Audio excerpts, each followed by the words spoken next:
I got into football through my brother and my dad just playing down the park. I was quite an active kid, always running around, and I think whatever my older brother was doing, I wanted to be doing. So yeah, from a very young age, 6 or 7, I just remember being at the local park, probably them throwing us in goal and kicking footballs at us, and for some strange reason I loved it. I think who inspired us to get into it was, I think it was my family, first and foremost, my brother, my dad always wanting to play, but I think from a young age I just remember always kicking a ball around. It was like it was a natural thing for me to do. As I got a little bit older, David Beckham, I loved watching him, obviously captain of England, and just his passion and how good a role model he was off the pitch as well. But it's fantastic now that young girls have female role models to look up to, and hopefully we can keep pushing the game and keep leading by example so that they keep wanting to play football. So my time at Manchester City, I think it's 4 years now. It's gone really quickly. I joined here when I was 26 and was given the opportunity to play football full time. And it's literally been a dream come true to drive into this academy stadium and these facilities every day and call it work. I still have to kind of pinch myself, so it's been fantastic. Obviously winning the league last year. I think I've been playing competitive football now for about 14, 15 years, and that was always a dream of mine. So to do that with Manchester City, I'll be forever grateful to this club. And also winning the FA Cup was definitely a highlight last year for me as well. I never thought I would get the opportunity to play for England growing up. It was always a dream again.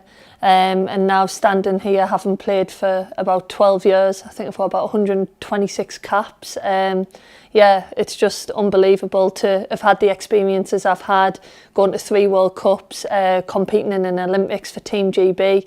It's just such a fantastic honour, and every time I put that shirt on, I play as if it's going to be my last game, because there's so many girls wanting to play for England, and I'm getting a little bit older now, so I know that eventually these will just be memories, so I want to make them the best memories that I can possibly make them.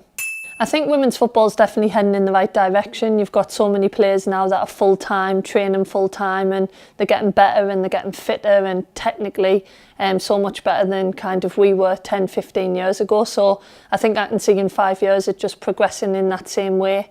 Obviously getting the centre of excellences, they're all up and running now, and just really keep putting time and effort into it. As I say, it's getting better all the time, and I'm excited for the women's game, and hopefully once I finish playing I can still keep involved and maybe do a bit of coaching and help lead the younger girls into this game of ours. Yeah, I've visited the National Football Museum a few times, and to see how much it's grown over the years, all the memorabilia that's in there, and I'm loving that there's loads of stuff on women's football as well.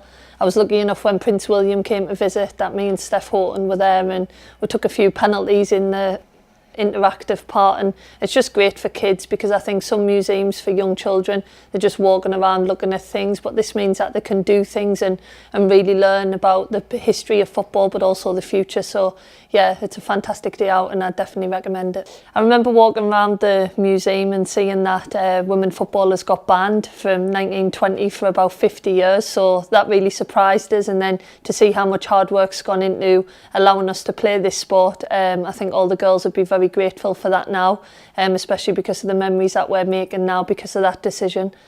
So yeah, that's probably my memories of it from walking around the museum, but my earliest memories are probably Doncaster Belles being the leading team and the team that I always wanted to look up to and play for. So yeah, they're my earliest memories. One of my favourite objects from my career is my FA Cup medal. This is my FA Cup medal from 2017 when we were fortunate enough to win that game with Manchester City. It'll always be a fantastic memory for me, especially because my family were there, playing in front of 35,000 people at Wembley, capping it off with a goal at the end. It really was the perfect day, and to lift that trophy with the girls at Wembley Stadium, it'll be a memory that I'll keep forever. So yeah, I always keep my medal close to me. I don't leave it in the house. I always keep it with us because I definitely don't want to lose it. So my advice for young girls wanting to get into football is do it firstly because you enjoy it and you love it, and always play with a smile on your face. I think it's a fantastic sport for making friends and really learning about morals and values as a person. So I think getting into sport in general is fantastic, and if it can be football then that's great, and hopefully they'll become better people, but also better footballers from joining in from a young age.